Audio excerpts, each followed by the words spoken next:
در خوجگی دهخانی به نام سلامیدین این زمین را خوجگیداران انا همین گونه تخت و هموار نموده و کشت پنبه‌دانه شروع کردند. اولهای ماه اپریل بعدی بارشات باران زمین نم گرفته از چنین امکاناتی مساعد که طبیعت در این ماه به منفعت دهقان فراهم آورد، این کشاورزان سری وقتی استفاده کردند. در سمت پختکاری این دهقانان تجربه بای دارند. تبریرآور خوجگی اطلاع دادند مدت 4 سال می شود که از هر گکتر به قدر تا 40 سانتی حاصل پخته به دست میآورند. امسال هم مقصد دارند با استفاده از تجربه‌های پیشقدم نظر به سالهای گذشته حاصل باز هم بلندتر به دست دارند.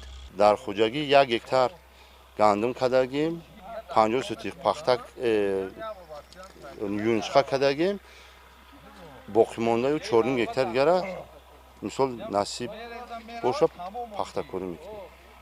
ساحه پخته کاری ساحه بهترین ما پخته یگان تو زلال دیگه نیستیم، فایده میگیریم.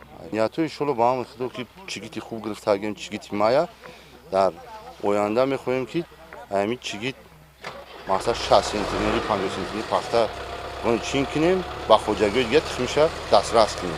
کشاورزان ناحیه واسه امسال در میدان زیاده از 7000 گکتر زمین کشت پنبه‌دانه کاریدند. برای تامین سری وقتی دورنما ماه اپریل در همه خوجگی‌های دهقانی خوجگیداران با کشت پنبه‌دانه مشغول هستند. در دهات به نام عبدی عوض برای تامین نقشه این روزها کارهای صحرایی شبانه روزی برآمده شدند. در جماعت عبدی عوضوف امسال موافق نقشه 1395 گکتر پخته کش میکنیم.